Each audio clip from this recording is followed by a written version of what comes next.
Assalamualaikum warahmatullahi wabarakatuh. Salam sejahtera untuk kita semua. Video kali ini saya ingin membahas tentang Pemprov DKI Jakarta yang memiliki APBD sangat besar dibandingkan daerah-daerah lain.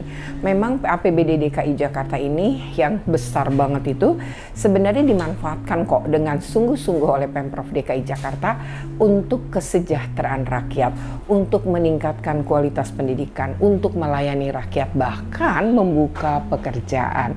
Sekarang itu dibutuhkan banyak PPSU ya, yang pasukan orange itu. Kalau dulu harus SMA, bahkan sekarang bisa lulusan SD loh. Jadi betul-betul membuka peluang ya pekerjaan bagi banyak pihak. Nah, tapi di video kali ini saya ingin membahas tentang pendidikan. Nah, seperti apa ini pendidikan? Karena anggaran pendidikannya di DKI Jakarta itu lebih dari 20%. Ya, mari kita simak ya bagaimana uraiannya. Tapi sebelum, jangan lupa untuk di like, share, comment, and subscribe. Bagi yang belum subscribe, segera subscribe untuk terus terupdate dengan video pendidikan, anak, dan kuliner. Jadi yang pertama mau saya bahas tentang pendidikan DKI adalah bagaimana pemerintah Provinsi DKI Jakarta melalui Dinas Pendidikan DKI Jakarta itu kemudian menghidupkan ya, membantu ya hidupnya sekolah-sekolah swasta dan juga membantu para orang tua yang mungkin tidak mampu membayar sekolah swasta. Ya, sementara sekolah negeri di kecamatan atau kelurahan tempat dia tinggal itu tidak ada SMP atau SMA negeri. Nah, disinilah kemudian pemerintah Provinsi DKI Jakarta melalui kebijakan Dinas Pendidikan memberikan sebuah alternatif, yaitu melalui PPDB bersama sekolah swasta. Nah, kalau sekarang kan namanya SPMB, pasti berubah nama ya, SPMB bersama dengan sekolah-sekolah swasta. Nah, PPDB bersama itu mau yang saya bahas yang sudah ada ya, itu SMA dan SMK. Kenapa? Karena berdasarkan data Pemprov DKI itu bagus loh. Kalau bikin kebijakan tuh pakai data.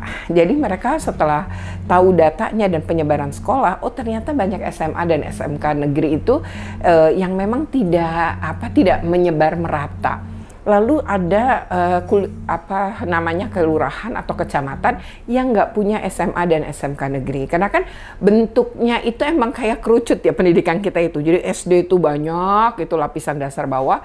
Terus SMP makin sedikit, SMA makin dikit, kuliah makin dikit gitu. Nah, akhirnya Pemprov DKI Jakarta berpikir bahwa anak-anak yang tidak mampu ini akan sangat sulit kemudian melanjutkan ke jenjang yang lebih tinggi kan. Maka kemudian dibikinlah kebijakan PPDB bersama. Di mana satu sekolah swasta ini, mereka itu sebelumnya disurvei dulu, mereka mendaftar, mengajukan diri, lalu ada tim khusus melakukan verifikasi. Kalau mereka lolos, maka mereka dapat jatah 47-50 anak yang akan masuk ke sana melalui PPDB bersama. Dan seperti di sekolah negeri ya, mereka nanti nggak akan bayar. Misalnya sekolah itu punya 200 murid. Nah, dari PPDB bersama ada 50 murid. Yang 150 bayar. Tapi yang 50 ini mendapat support dari APBD DKI Jakarta karena ikut di dalam PPDB bersama sekolah swasta. Nah, banyak sekolah swasta juga yang kekurangan murid. Dengan dibantu 50, ya mereka kekurangan murid, pada udah lama berdiri, fasilitas banyak, itu kan sayang ya.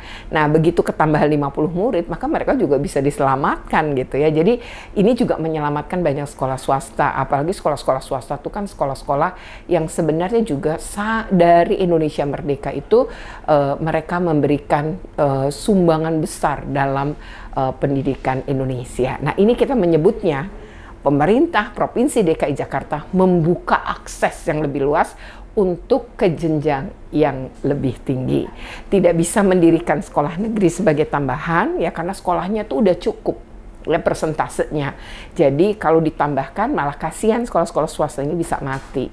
Jadi kebijakan ini pertama menolong anak-anak dari keluarga tidak mampu, yang kedua menolong sekolah-sekolah swasta untuk terus hidup, dan yang ketiga adalah ini bentuk layanan pemenuhan hak atas pendidikan bagi anak-anak DKI Jakarta. Nah, jadi tadi ya saya membahas tentang kebijakan PPDB bersama sekolah swasta, itu akhirnya menjadi inspirasi loh bagi pemerintah pusat. Jadi pemerintah pusat di dalam tentu saja dalam hal ini Menteri Pendidikan Dasar dan Menengah ya, itu akhirnya memutuskan untuk menyebutkan juga di dalam aturan PPDB bahwa bagian tidak diterima di sekolah negeri, kemudian pemerintah daerah itu diminta untuk membuka akses, dan itu yang dilakukan oleh pemerintah DKI Jakarta. Padahal aturan itu sendiri baru dibuat loh, tapi Pemprov DKI Jakarta sudah membuat kebijakan itu. Artinya apa? Uang banyak ya mereka manfaatkan betul untuk membantu seluruh kelompok. Jadi pendidikan gratis itu ya untuk si kaya, untuk si miskin, dan untuk si miskin yang mungkin nggak punya banyak pilihan, maka aksesnya dibuka melalui PPDB bersama sekolah swasta. Nah, yang kedua, anak dari keluarga miskin ini udah nggak sekolahnya nggak bayar nih. Misalnya ya, maka ada kan namanya afirmasi ya, jalur afirmasi. Ini mereka nggak bayar nih, tapi bagaimana dengan berangkat sekolah?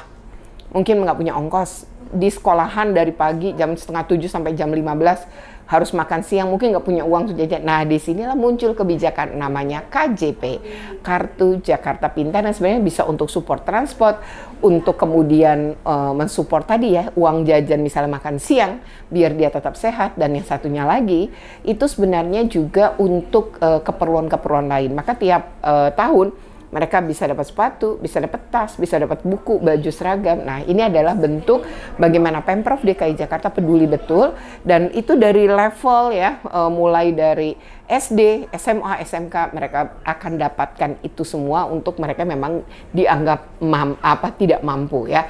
Dan itu ada sistemnya juga. Jadi bagi yang tidak berhak itu tapi tetap misalnya dia dapat, ya dievaluasi, sistemnya menjadi saat ini sudah semakin baik dan semakin baik ya. Dan itu hal yang kemudian ditambah ada KJP Plus, lalu ada KJMU ya, ini khusus untuk mahasiswa, di mana anak dari keluarga miskin ini bisa saja setelah KJP dia bisa lanjut kemudian mendapatkan KJMU ya, untuk melanjutkan ke jenjang yang lebih tinggi, yaitu perguruan tinggi. Ini kan luar biasa.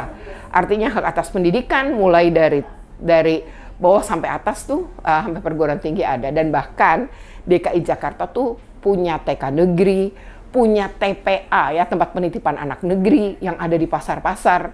Jadi para penjual pasar tuh bisa selama dia jualan nitipin anaknya ke TPA negeri itu sambil belajar. Dan yang ketiga tuh ada namanya SPS. SPS ini biasa di kantor-kantor seperti di kecamatan, di kelurahan, maupun di kantor wali kota sendiri, dan juga ada di balai kota. Nah, di sini nih semuanya dibiayai oleh Pemprov DKI Jakarta. Kan luar biasa.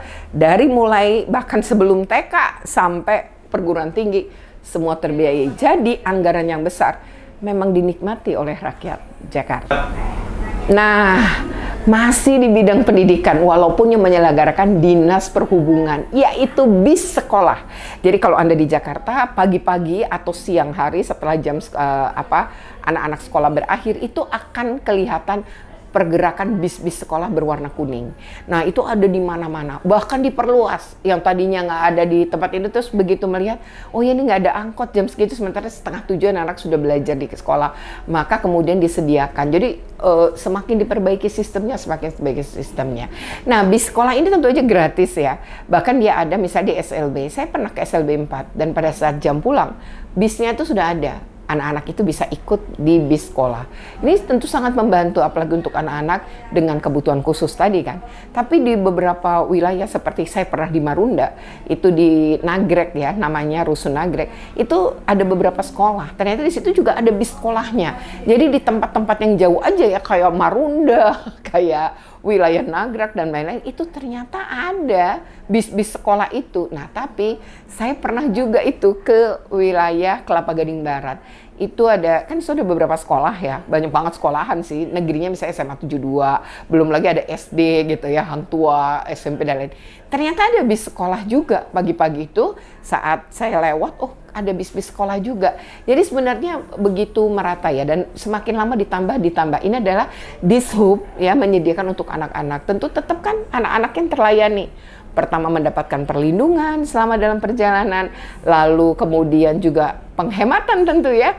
Nah, tapi di atas segalanya ini adalah bentuk layanan. Dan sebagai orang yang lahir, besar di Jakarta, saya ini lahir di Jakarta, SD, SMP, SMA, sampai kuliah tuh semuanya Jakarta. Dan kebetulan saya semuanya negeri tuh, dari SD sampai sekarang juga pas kerja jadi pegawai negeri gitu ya. Dan selalu berada di Jakarta. Jadi saya sangat bangga jadi warga Jakarta. Ini betul-betul kota kelahiran saya tercinta, dan saya lebih bangga lagi karena apa? Dengan APBD yang besar, tapi kesejahteraan dan layanan, terutama hak atas pendidikan dan perlindungan anak, sangat jempol bagi DKI ya. Demikian ya, semoga ini bisa menjadi inspirasi daerah lain. Oke, demikian. Semoga ini bermanfaat. Jika bermanfaat, jangan lupa untuk di like, share, comment, and subscribe. Bagaimana subscribe? Segera subscribe untuk terus terupdate dengan video pendidikan anak dan kulineran. Terima kasih. Wassalamualaikum.